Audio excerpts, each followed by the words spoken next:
Hi, and welcome to another Travel Geek tutorial. I'm Kyle O'Donnell. Today we're going to be talking about the Manfrotto Fluid Video Head. It's actually the 701 HDV model, and the cool thing about this guy is that it doesn't require the heavy video tripod to be mounted on. You can obviously tell looking at it, it's a very light construction. It does not come with an extendable grip. However, I always like the short grips anyway. Sometimes you don't even need the grip. You can very easily, with this particular tripod, get nice smooth pans without even having the bar at all. But if you do need it, it does fit ambidextrous, just like all of their other tripods. In fact, just like most video tripods. Fits to either side.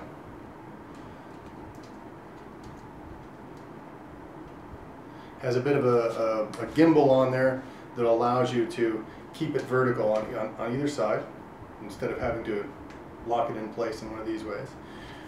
So if you're a lefty or a righty, or if maybe you're just in tight quarters, you can change either side for that.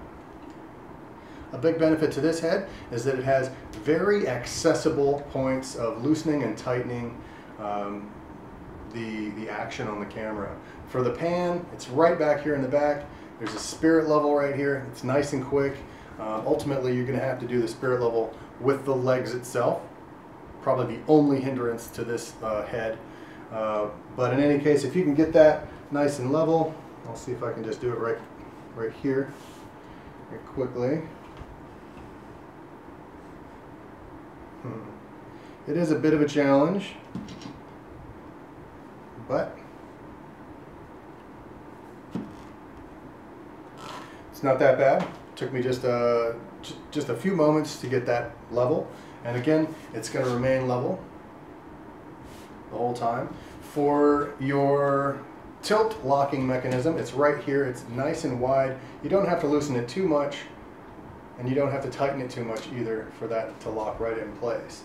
It does have the standard plate. This is just your standard plate. It does come with two separate nuts. The larger bodies require the heavier, the 3/8 inch nut to fit in there.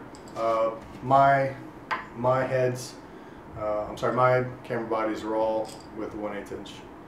Another very cool benefit to this one. This one is tapped with both the 3/8 and the smaller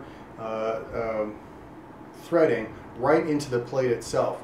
Why would they do that? Well, some smaller crews with lesser budgets, kind of like myself, they like to make their own tools. I've actually made a crane jib that attaches to the side of one of these, but I needed it to be able to mount to something. So I had to kind of adapt. I had to take a plate and I had to mount something to the plate, and then I had to mount the plate to the tripod head itself. And this one actually just went ahead and took care of that problem for me. They went ahead and machined those two options in there. The other benefit to that is that even if you never use it, you can keep the other screws in there, the other nuts from if you just happen to be using the heavier nut at the time, you can take this guy out, screw it in there, and you never have to worry about it being in the way. You never have to worry about it being lost. It's a pretty good benefit to it. As with all Manfrottos, this is a metal die cast head. Nice and solid. It's an aluminum alloy, and it's got the exact same construction as almost all of its other heads. It's got a plastic release switch, plate release switch. Plate just comes in,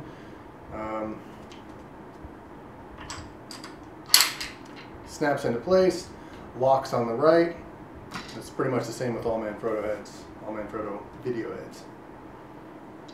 And that's it. It does a really good job of being nice and smooth. Manfrotto video heads are famous for their streamlined, very smooth transitions. So as long as you can get this guy level on a regular 3-leg, 2- to 3-stage tripod, you're not going to have any problems carrying this guy out and doing your documentary work. Alright, so as far as cost goes, it is within your micro budget capacity to afford this guy. The title, if you're looking for it online, is the 701 HDV Pro Fluid Video Mini Head. It's called a mini because it's definitely smaller. I picked mine up for about $165. I did not get any kind of a discount or wholesale purchase. I didn't buy it online. I bought it in the store. I'm in Malaysia right now. Those things don't really, I mean, they do exist. You can order from Amazon, but it's anybody's guess as to whether or not you will actually get it in the mail. So I kind of had to get pinched a little bit on that one. But you can order these used off Amazon. B&H Photo does a good job at offering discounts, and you can also get, like, you know, a credit card through Amazon or a credit card through B&H and take 6 months to pay it off or something like that. But in any case, well worth the money. You can probably end up walking away spending about anywhere from about $105 to, and again on the high end without the discount, you'll pick one up for about $180.